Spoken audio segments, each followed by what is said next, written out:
Oke, kali ini saya akan membahas sebuah film berjudul Kemah Terlarang Kesurupan Massal yang dirilis pada tahun 2024. Di awal film, Rini sedang beristirahat karena asmanya kambuh saat ujian praktik olahraga. Dia lalu didatangi oleh sahabatnya Naila yang memberikannya minuman. Mereka lalu saling bercanda dan dari percakapan itu mereka sudah tidak sabar karena sebentar lagi sekolah mereka akan mengadakan perkemahan di tengah hutan. Kalau pingsan kan ada Mas Mikomu itu. Rini. Diam gak?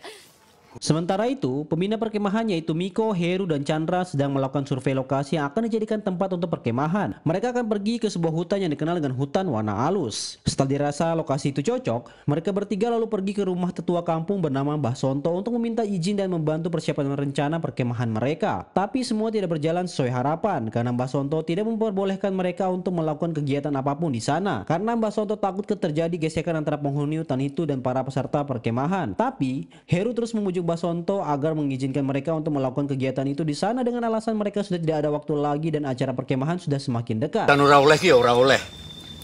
Kulo penanggung jawab.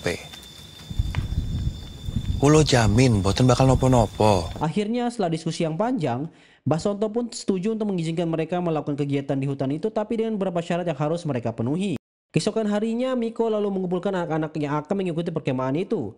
Miko lalu mengatakan kalau mereka akan berkemah di bumi perkemahan hutan warna alus. Naila lalu mencari tahu tentang lokasi itu dan dia menemukan kalau pada tahun 2004 pernah terjadi kerasukan massal di sana dan sejak saat itu lokasi itu tidak pernah lagi digunakan untuk berkemah. Naila lalu memberitahu hal tersebut pada Rini, tapi Rini cuek saja dan meminta Naila untuk tidak terlalu memikirkan hal-hal seperti itu. Setelah itu, Rini dan Nailaya lalu pergi latihan karena sesuai tradisi yang ada, mereka akan melakukan pementasan di malam terakhir sebelum pulang. Pementasan itu diawasi oleh Heru yang juga jadi pembina di perkemahan itu. Saat sedang latihan, di tengah pementasan, Kiki akan memerankan karakter utama sebagai Roro Putri mengalami mimisan yang membuat semua panik dan latihan itu langsung dihentikan oleh Heru. Heru lalu menyuruh yang lain untuk membawa Kiki ke UKS agar ia bisa dirawat. Sebelum latihan itu dibubarkan, Heru lalu melihat kembali biodata para peserta dan dia menemukan kalau Rini memiliki weton yang sama dengan Kiki. Heru lalu memanggil Rini dan menawarkan kepadanya untuk menjadi pemain cadangan untuk karakter Roro Putri untuk berjaga-jaga saja jika Kiki tidak bisa tampil. Meskipun awalnya menolak, Rini akhirnya mau setelah dipaksa oleh Naila. Jadi cadangannya Kiki aja. Bisa Rin, orang ini mas naskahnya dibaca bolak-balik sampai keriting sama dia. Keesokan harinya, Miko dan beberapa pembina diminta untuk datang oleh Mbah Sonto ke lokasi perkemahan. Mbah Sonto lalu mulai sebuah ritual dengan menyiapkan sajen dan berdoa agar perkemahan itu lancar dan dijauhi dari hal-hal yang tidak diinginkan. Setelah ritual itu selesai, Mbah Sonto lalu menitip pesan kepada Miko kalau area sendang tidak boleh didatangi oleh siapapun dengan sajen yang sudah dikubur jangan pernah dibongkar. Sajen sing wis dipendem, ojo nganti dibongkar. Miko dan teman-temannya lalu kembali ke base camp untuk beristirahat. Tapi saat sedang enak-enaknya tidur, Miko lalu terbangun karena dia mendengar suara aneh dari dalam hutan. Miko yang ketakutan lalu didatangi oleh Mbah Sonto yang masih berjaga.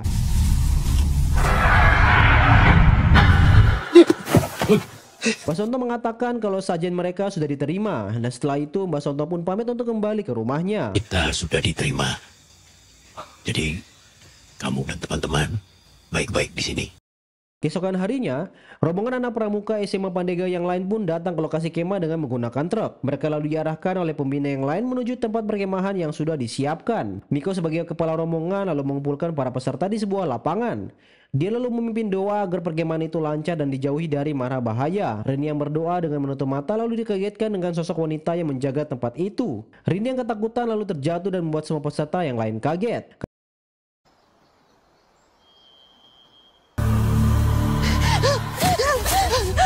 Karena merasa shock, Rina lalu kembali ke tenda untuk menenangkan diri. Nala yang penasaran dengan apa yang terjadi pada sahabatnya itu lalu mendatangi tendanya untuk memastikan Rini baik-baik saja. Di tengah pembicaraan mereka, Kiki datang untuk memberikan selendang yang akan digunakan untuk peran Roro Putri pada Rini. Meski dia tidak ikhlas karena takut perannya itu diambil alih oleh Rini. Lide yang sedang memasang tanda pembatas di dekat sandang lalu melihat sosok wanita dengan dandanan kerajaan yang melihat ke arahnya. Sosok wanita itu lalu masuk ke dalam sebuah tenda dan Lide yang tahu kalau area itu bukan untuk area perkemahan lalu mendekati tenda itu untuk memastikan siapa sosok perempuan yang baru saja dilihatnya. Untuk berjaga-jaga, dia lalu menghubungi Miko tapi sinyal di radionya tiba-tiba saja hilang. Lydia lalu memberanikan diri untuk merisa ke dalam tenda dan dia tidak menemukan siapa-siapa di sana. Tapi begitu dia keluar, tiba-tiba saja suasana sudah menjadi malam. Lydia yang panik lalu berusaha menghubungi teman-teman teman-temannya yang lain dengan handy talk yang dia bawa. Tapi dia malah mendengar suara sosok perempuan yang baru saja dilihatnya yang menyuruh mereka semua untuk pergi dari sana.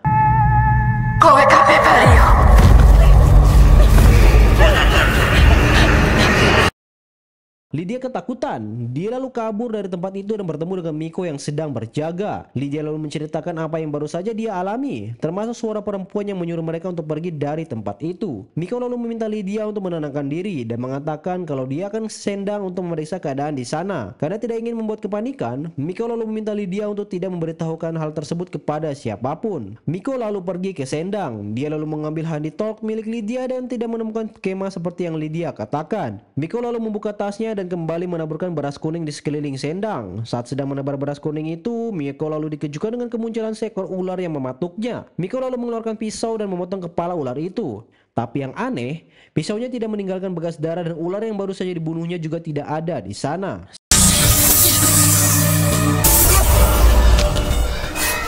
Sementara itu di perkemahan, para peserta pramuka yang lain sudah mulai berlomba seperti jadwal yang ditentukan, termasuk Rini dan kelompoknya. Mereka mengikuti lomba membangun kemah dan tarik tambang. Tapi sayang di setiap pertandingan itu kelompok Rini selalu kalah. Rini merasa sedih karena dia menganggap dirinya yang suka sakit-sakitan adalah penyebab kelompoknya tidak bisa bersaing dengan tim yang lain. Saat sedang istirahat, Rini pergi ke kamar mandi untuk cuci muka. Begitu sampai di sana, dia melihat Kiki dan teman-temannya datang. Rini yang tidak mau ketahuan lalu bersembunyi di dalam kamar mandi. Rini lalu mendengar Kiki dan teman-temannya yang mengejek dan menganggapnya tidak pantas untuk memerankan karakter Roro Putri. Begitu Kiki dan teman-temannya pergi, Rini yang juga ingin kembali lalu mendengar suara aneh dari dalam kamar mandi yang lain. Dia lalu mendekati kamar mandi itu dan terdengar suara tangisan perempuan dari dalam. Rini yang berpikir kalau itu adalah salah satu temannya lalu mengajaknya untuk kembali ke lapangan bersama. Tapi karena tidak ada respon, dia lalu membuka pintu kamar mandi itu dan alangkah terkejutnya ketika dia tidak melihat siapapun di sana.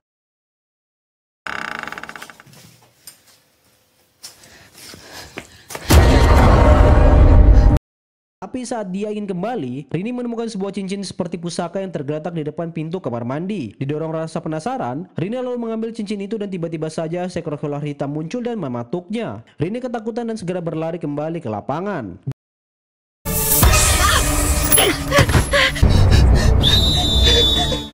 Di lapangan, perlombaan kembali dilanjutkan. Setelah kejadian di kamar mandi itu, Rini merasa seperti memiliki kekuatan dan berhasil membawa kelompoknya menang. Semua orang termasuk para pembina yang tahu dengan kondisi Rini tentu saja kaget dengan hal tersebut. Chandra yang bertugas sebagai fotografer acara lalu melihat keanehan di foto Rini. Dia seperti melihat sosok wanita yang menempel saat Rini sedang berlari. Tapi dia cuek saja dan beranggapan mungkin saja itu terjadi karena kerusakan di kameranya dan tidak menceritakan hal tersebut kepada pembina yang lain. Lydia lalu mendatangi Chandra dan Vena yang sedang mempersiapkan lomba selanjutnya di sanggar. Lydia lalu menceritakan apa yang baru saja dia alami. Vena yang tidak mempermasalahkan hal itu lalu meminta Lydia dan Chandra untuk tidak lagi membahas hal yang berbau mistis seperti itu karena jika para peserta yang lain tahu, maka bisa membuat semua orang panik dan perkemahan itu bisa terhenti di tengah jalan.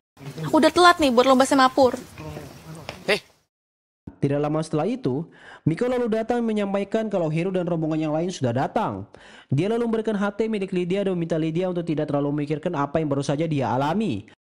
Miko lalu mengajak Heru berkeliling area perkemahan dan terakhir dia membawa Heru ke area Sendang. Miko lalu kembali menanyakan tentang beras kuning yang Heru berikan padanya. Heru dengan santainya meminta Miko untuk tenang karena beras itu bisa melindungi mereka dari gangguan penunggu yang mendiami hutan itu. Setelah Miko pergi, Heru lalu mengeluarkan gulungan dari dalam tasnya dan mulai membaca mantra untuk memancing arwah-arwah yang ada di hutan itu untuk keluar. Setelah mantra selesai dibacakan, Heru malah muntah dan mengeluarkan beras kuning dari dalam mulutnya. Siro Ingsun, Siro Andiko, Siro Gusti. Acara kembali dilanjutkan dengan lomba semafor. Vena lalu memberi instruksi pada Mada dan meminta Rini dan kelompoknya untuk menulis isi pesan itu. Tapi saat Mada ingin memeragakan pesannya, tiba-tiba saja dia kerasukan. Dia lalu memberi instruksi yang berbeda dari apa yang diminta Vena. Pesan itu berisi dendam, darah, dan tangis. Rini dan Nala yang bertugas untuk menulis pesan itu lalu heran dengan petunjuk dari Mada. Nah, ini benar. Yakin kamu gak salah baca? Gerakan Mada. Tapi yang membuat semua orang ketakutan, setelah menyampaikan pesan itu, Mada melompat dari jembatan. Vena dan Chandra lalu segera ke bawah untuk menolong Mada. Mereka lalu mendekati tubuh Mada, tapi Mada yang masih kerasukan lalu membetulkan kepalanya berulang kali di sebuah batu yang membuat lukanya semakin parah.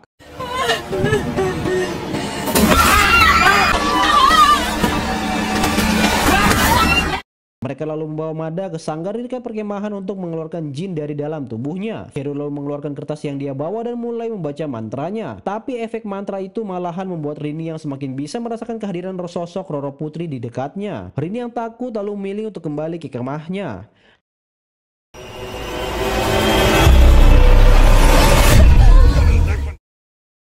Karena situasi sudah semakin tidak terkendali, Miko lalu pergi ke rumah Basonto untuk meminta bantuan. Para pembina yang masih belum bisa menyadarkan Mada lalu kembali dipusingkan dengan Kiki yang juga ikut kerasukan. Arwah yang merasuki Kiki lalu meminta ampun pada Rini yang dia panggil dengan sebutan Tuan Putri. Ampun penjara Mia. Untung saja Mbak Sonto datang tepat waktu dan menyadarkan mereka semua. Heru lalu minta anggota yang lain untuk membawa mereka bertiga ke tenda UKS untuk dirawat. Mbak Sonto masih berusaha menyadarkan mereka semua. Tapi kejadian di sanggar kembali terulang. Dan arwah yang merasuki Rini mengatakan kalau dia akan membalaskan dendamnya dan menyuruh mereka semua untuk pergi karena hutan itu adalah wilayah kekuasaannya. Karena takut kerasukan itu semakin parah dan menyebar kepada peserta yang lain, Mbak Sonto lalu minta kepada Heru selaku pengawas agar membawa Mada, Kiki, dan Rini untuk pergi dari hutan itu. Tunggu. Ini balasanku. Bersama beberapa pembina yang lain, Heru lalu membawa Mada, Kiki, dan Rini untuk dibawa pergi dari hutan itu meskipun di luar hujan sangat deras. Tapi begitu mereka sampai di perbatasan desa, jembatan penyeberangan yang akan mereka lewati terputus karena banjir. Basonto lalu berpesan kepada Miko untuk menunggu di sana karena dia akan memanggil warga kampung untuk membuat jembatan darurat. Heru yang tidak mau menunggu lalu menyuruh rombongan untuk kembali ke perkemahan dan berjanji kepada Basonto kalau dia akan menjaga mereka semua. Sebelum berpisah, Basonto berpesan kepada Miko untuk memeriksa sesajen yang dia tanam dan menjaga Rini agar tidak kemana-mana. No sajen sing wingi kae. Simbah kuatir ono sing bongkari kuwi. Heru lalu datang ke tenda UKS dan menyuruh petugas yang berjaga untuk beristirahat dan dia akan menjaga Mada dan yang lainnya. Begitu mereka pergi, Heru kembali mengeluarkan kertas mantranya dan melakukan ritual pemanggilan arwah dengan menebar beras kuning di sekeliling tenda. Arwah yang merasuki Mada lalu datang dan memberitahu tentang bagaimana caranya untuk mendapat pusaka yang disebut dengan Wahyu Maku Toromo. Syarat yang harus dipenuhi adalah Heru diminta membawa anak yang dititipi pusaka oleh Roro Putri ke Sendang dan di sana pusaka itu akan muncul. Rupanya semua kerasukan itu adalah bagian dari rencana Heru untuk mengambil pusaka Roro Putri. Yang seliramu ngerteni, anakku, engkau, Wahyu Makutoro, bakalan tumus. Di sanggar, peserta kemah yang lain sedang makan malam bersama dan mereka semua seperti tidak sadar dengan Rini yang sudah kerasukan arwah Roro Putri. Rini hanya diam sambil sesekali melihat sekitar dengan tatapan yang aneh. Melihat tingkah Rini seperti itu, Lydia lalu menegur Rini dan menyuruhnya untuk makan. Arwah Roro Putri yang tidak suka dengan itu lalu marah dan menyantet Lydia yang membuatnya memuntahkan kecoak. Tidak hanya sampai di situ, tiba-tiba saja Lydia melakukan tarian Jawa yang dikhususkan untuk menghibur arwah Roro Putri. Melihat kejadian itu, peserta kemah yang lain menjadi ketakutan. Apalagi saat Lydia terus minta maaf kepada arwah Roro Putri dengan membenturkan kepalanya di lantai berulang kali.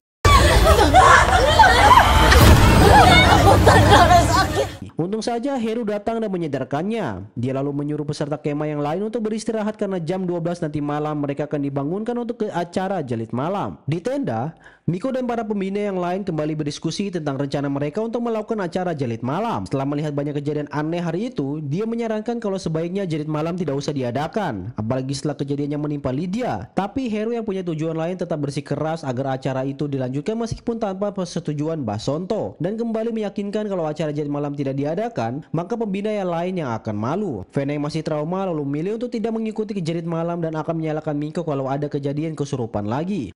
Saat tengah malam, Miko lalu mengumpulkan para peserta kemah dan memberikan arahan terkait apa yang boleh dan tidak boleh mereka lakukan di acara Jerit Malam itu. Miko lalu berpesan kepada Chandra untuk menjaga Rini dan segera memberitahu dia kalau ada sesuatu yang aneh. Di tengah hutan, Chandra yang memimpin rombongan lalu melihat sesuatu yang membuatnya kaget.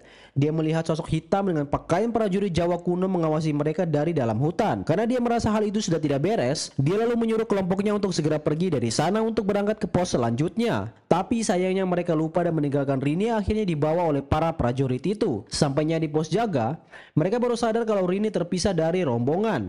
Chandra segera menghubungi Miko dan menyuruh kelompoknya untuk berpencar mencari Rini. Naila yang khawatir dengan keselamatan Rini lalu kembali ke dalam hutan. Dan ketika dia membalikkan badan, tiba-tiba saja dia melihat pocong di belakangnya dan Naila pun kerasukan arwah pocong itu.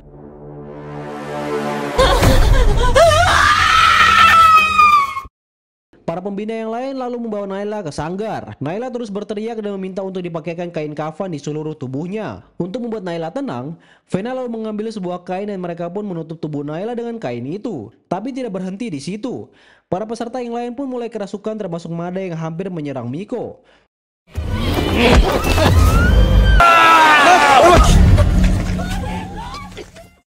Untung saja Mbak Sonto datang tepat waktu dan mencegahnya.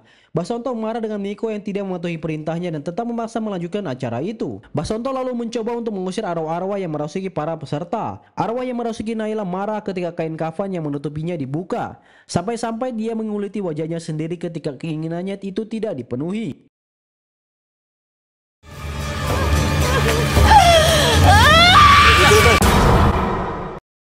Miko dan pembina yang lain terus mencari Rini yang masih hilang di dalam hutan. Mereka lalu mendapat gangguan dari arwah penghuni hutan itu.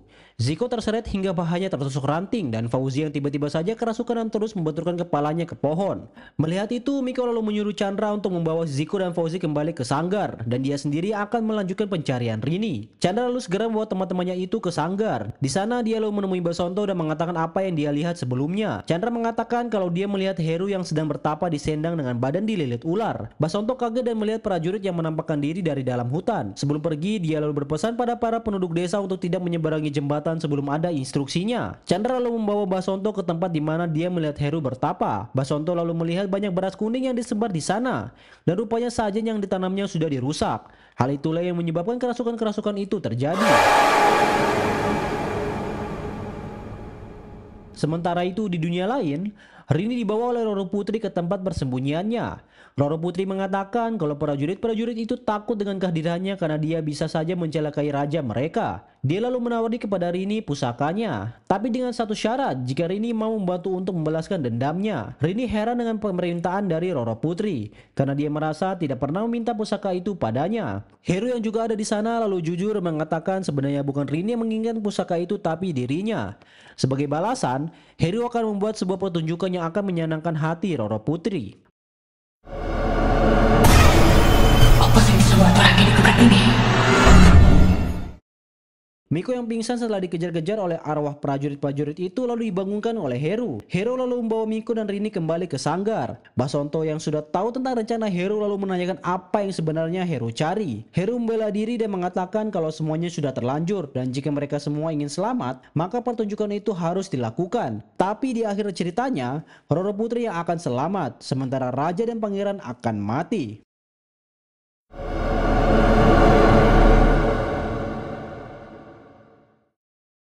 Setelah melakukan persiapan, pada malam harinya pementasan pun dilakukan. Semua yang ada di sana seperti kesurupan dan hanya diam saja menonton pertunjukan itu. Pada pertunjukan itu diceritakan tentang Roro Putri yang awalnya akan dijadikan selir oleh raja, malah terlibat cinta terlarang dengan pangeran anak sang raja. Pamannya yang mengetahui itu lalu menyuruh Roro Putri untuk kabur dengan sang pangeran dan pergi dari istana.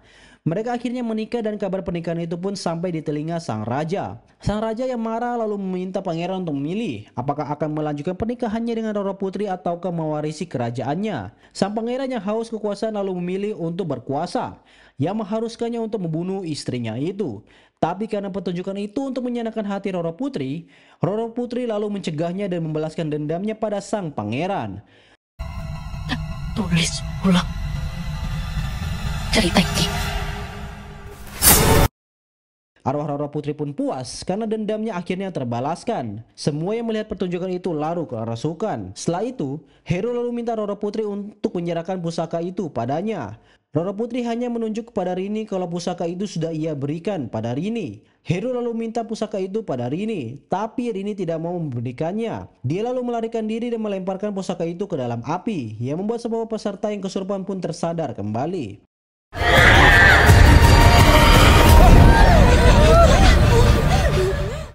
Melihat sikap Rini seperti itu, Roro Putri senang dan dia tahu sejak awal dia tidak pernah salah memilih Rini dan berjanji dia akan menjaga Rini seperti Rini menjaganya. Ingsun bakal jagani awakmu. Koyo sliramu jagani ingsun. Keesokan harinya, Rini yang baru saja sadar dari pingsannya lalu disambut bahagia oleh Miko dan teman-temannya yang lain. Sebelum pergi meninggalkan desa itu, mereka semua didoakan oleh Mbak Sonto agar tidak lagi diganggu oleh sosok yang ada di sana. Tapi itu semua tidak berlaku bagi Rini karena sosok Roro Putri yang masih terus menjaganya. Bahkan setelah kejadian itu, setiap tahun Rini pasti datang ke Wana Alus untuk mengunjungi tempat Roro Putri. Dan hal itu masih berlanjut hingga saat ini.